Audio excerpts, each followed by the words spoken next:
som så nummer 1, så opgave 3. Skriver vi opgave 3 her. Den første er så A her. Skriver vi x plus 4. Det er måske lidt svært at se. Skriver lidt stort. I n. Det jeg så vælger at gøre her, det er, at jeg siger, jeg tager ganger dem så ind i en anden, så jeg vil skrive, så vil jeg vil faktisk skrive x plus 4, og så igen x plus 4. Jeg vil lige se det, men ja. Og så vil jeg så gøre sådan her, og sådan her. Og så vil jeg selvfølgelig også gøre det samme, sådan der, og sådan der. Og det bliver så til det her, hvor man siger x i anden, plus 4 i anden, plus så 4 i anden, plus x herover, som så vil give 16x. Bum. Tak. Så har vi b'eren, som så er næsten det samme, som er a, plus 3, ja, okay, skriver vi lidt pændere i anden. Vi gør så det helt samme, som vi gjorde på den før, det her med at sige også a herover. Nu slutter vi bare det her og siger a herover, plus 3, og så gør vi sådan her igen, ganger med hinanden, 3 gange 3, a gange a, og 3 gange a på den måde. Så bliver det så til a i anden, det var så meget grimt, der a i anden, plus 3 i anden, vil så give 3 gange sig selv, 3 gange 3, gange a, som så giver 9, plus 9a, giver det så. Så er der C'eren, lad os se, om jeg kan få det til at være her. C'eren er så x minus 3. Og de første 2 opgaver, vi har lavet her, det er så sætning 1 i kvadratsætning. Så første kvadratsætning, vi så bruger som formel der. Så siger vi x, og så siger vi i anden her. Så det er så minus. Det vil så sige, at vi bruger anden kvadratsætning i den her. Vi gør så næsten det samme herover, udover at vi siger x, så siger vi så x igen, x minus, så det bliver meget grimt det her, og så slår vi det her, og så ganger vi dem over igen, x gange x, x gange 3, og 3 gange x. Det bliver så til vores x i anden, plus 3 i anden. Og det bliver så skriver vi så minus i stedet for plus, fordi vi har sætning 2. Og så siger vi så 3 i anden plus x vil så blive det samme som før. Minus 9x vil så blive. Jeg skrev lige forkert, jeg kom til at skrive a, men det er 9x vil det så blive. Ja, tak. Nu løber jeg næsten tør for papir her. Nu kan vi starte her. Så er det, vi laver D'erne, som så er det, så siger vi, og siger vi her, x plus 4, det er så det her. Det er så kvadratsætning 3, vi bruger her, kan vi se, og så siger vi x minus 4 herover. Det jeg så vil gøre, det er, at fordi vi har 2 af de her x'er her, det jeg vil gøre for at fjerne dem, vil være, at jeg vil sætte x udenfor her. Så siger jeg x udenfor, og så vil jeg så sige, så vil jeg sige 4, nej, så vil jeg sige x her, og så vil jeg sige plus 4, ja, 4x, yes, og så er det, vil jeg også dem her. Det vil sige, vi ganger en parentes med det her. Og jeg får så svaret til her til sidst. Får jeg så svaret til x i anden minus 16 får jeg til. Og så til den aller sidste. Jeg har lige fået dem igennem. Til den aller sidste, så er det så 1'eren. 3x. Gør det her i lyset igen. 3x plus 4. Og så er det i anden parentes. Det er, som vi kan se her, det er faktisk den her, hvor vi også skal sætte udenfor. Så det jeg vil gøre, i nummer 2 her, der er lavet en lille fejl. Det var så en fejlkilde her. I 3'eren, i D'eren, der var det, jeg kom til at sætte udenfor. Det skulle jeg så ikke have gjort. Ja, det må jeg få fejl for, men det var en lille bitte fejl der. Og der er der allerede gået 5 minutter. Hold det op. Så det vi gør her, så har vi 3. Hvad? Må jeg gerne filme videoen? Jeg kan filme video.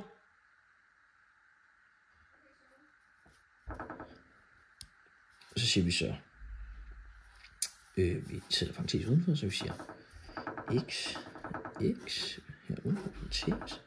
Så skriver jeg så 3x herinde, og så skriver jeg plus 4x. Ja, det var det, jeg fik det til, fordi vi har i parentesen heroppe, så stod der jo i anden, og så er det, der er ligesom 2 x'er i forvejen.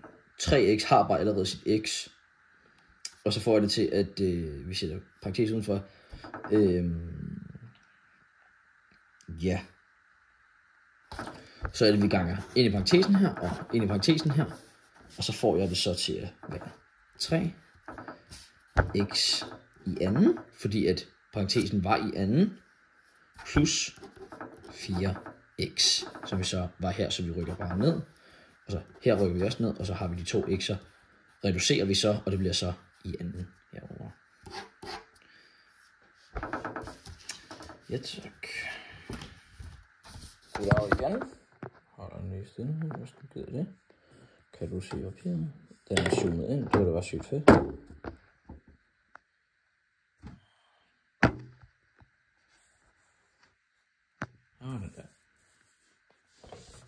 Okay, det er så opgave 7, det her side. Opgave 7, side 3. Det der er, vi har en graf her, han står og siger, grafen for lineær funktion går igennem punkterne 5,7 og 8,1. Og så siger han så, beregn forskriften for linjen. Det jeg så har gjort, det er, at jeg har taget dem igennem de her linjer, gennem den her graf her, og så har jeg så siger jeg f x der lige med, og så har jeg sagt 8,1, fordi det er der, den skærer i punktet. Og så er det, jeg har skrevet x, for det kunne jeg desværre ikke finde ud af, hvad jeg skulle bruge x til, så jeg har skrevet x 8,8. Det er meget grimt. Hvordan skriver man 8? Hvordan fanden skriver man 8? Okay, jeg får det. 8,1 x, og så har jeg skrevet plus 1, fordi det er hældningskoefficienten, så jeg får det til det her svar. Ja, tak. Så kan vi også se, at her på opgave 7 igen, kan vi så se, at B'eren her så ligger punktet 5,7 på grafen for den lineære funktion. Der har jeg skrevet ja, fordi det kan vi se, at den gør, hvis vi tegner en graf, eller sætter den i GeoGebra, så er det, den skær. Her er det så 5,7 lige her, eller 5,27, som er lige her. Og så ligger punktet 5,7 minus 5,27 på grafen for den lineære funktion, fordi det gør, at hvis minus 5, lad os nu sige, det var herover, så er det lineære funktion vil være sådan her. Så det er rigtigt, der har jeg skrevet ja. Hej for tredje gang. Her har vi så opgaven nummer 1a, som er og B, side 6, opgave 1a og B her. Så det nu har jeg bare skrevet svarene, og så forklarer jeg senere. Det vi skal gøre her, det er, at vi skal lave potensregler. Der er så de her forskellige formler til, hvordan de her ser ud. Så hvis den ser sådan her ud, så er det for eksempel den her herover, som så har 2 forskellige, du kan se, de har 2 forskellige A-punkter, og så skal du plusse dem sammen, og så får du så det her 2/3 uden her, ikke? Nu vil jeg lige give papir her, så jeg vil forklare. Så tager jeg papiret ved siden af. Det vi gør her, det er, at vi siger, først siger vi 2 i 11. gange 2 i 12. Så vi skal slet ikke tænke på det, at det er sådan gange med toerne også, fordi vi skal ikke finde resultatet og så gange med hinanden. Det vi bare gør, det er, at vi laver potensreglerne, så det vi gør, at vi skal regne de her ud, som er potenserne. I den første herovre, som så, der står så, at vi skal sige 2. Så vi skal, for eksempel, det vi faktisk skal gøre, det er, at vi bare skal gange de her 2 med hinanden. Vi skal gange begge potenser med hinanden. Så. Eller vi skal faktisk plusse det med hinanden. Altså, jeg er helt skæv lige nu, så vi skal plusse det med hinanden. Står der herovre så. 11 plus 12, det vil jo så være 23. Så det bliver så 2 i 23. Det er det endelige svar. Så har vi så B'eren herovre, som så siger 3 i 7. Der står så 37. 3 i 7. Og så er det en brøk divideret med 3 i 4. 3 i 4. Den her brøk, det er så, lad mig lige hurtigt tjekke her. De har samme potenser her. Ja, så det er den her herovre, hvor man siger minus de her 2. Vi skal minus 2, de her 2 med hinanden.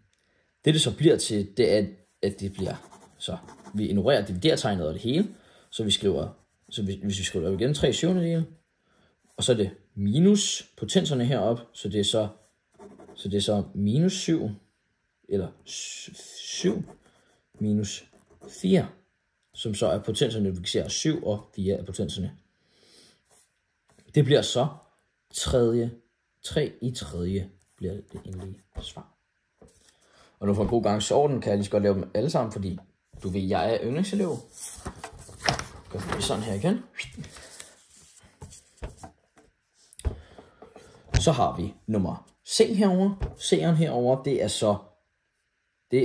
så nummer 1, 2, 3, 4, 5 potensregler. Så potensreglen herovre, det er hvor der er, du kan lige få den at vide her, eller vil du, jeg tegner bare op. Så siger vi der, 3 i enden, og så i 5 herude. Så vi har 2 potenser herovre.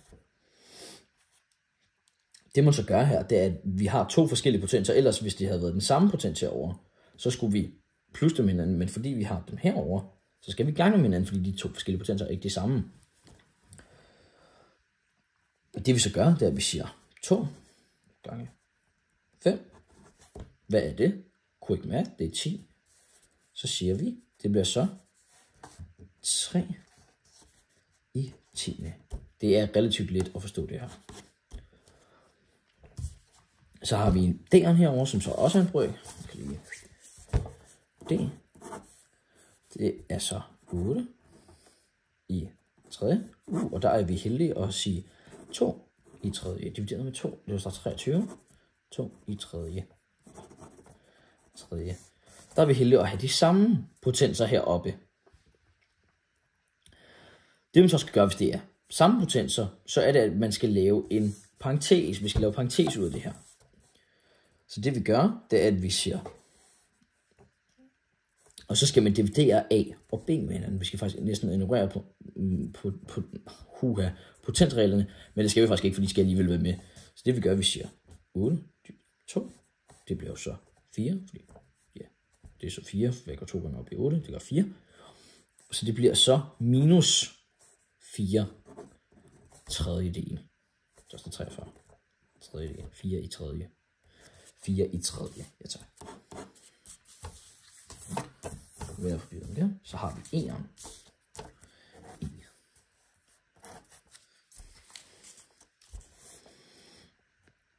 Det er så formel nummer 6 igen. Ja, det er formel nummer 6. Så det man gør, det er, at man siger, nej, det skulle da ikke formel nummer 6. Nu er det, jeg afbryder mig selv, du må lige undskylde.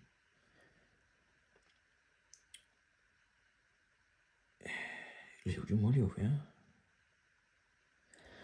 Okay, så det vi gør, vi skriver parentes, 3, A, parentes i enden. Det jeg gætter mig frem til, det er, at vi har 2 forskellige hypoteser.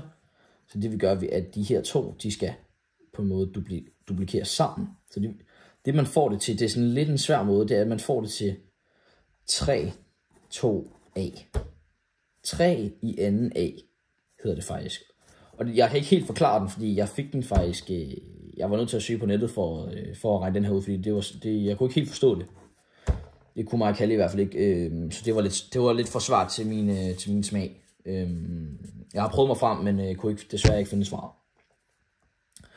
Og så har vi så den sidste herovre, som så er F'eren. Som så er en lang en, hvor den siger 5. 5x gange y. Det var så y. Y i tredje gange x i 4 gange y. Det man så gør her, det er, at man regner de her potenser ud, som også er vist heroppe. Ja, tak. Yes. Så det vi får, det vi ganger potenser med hinanden her.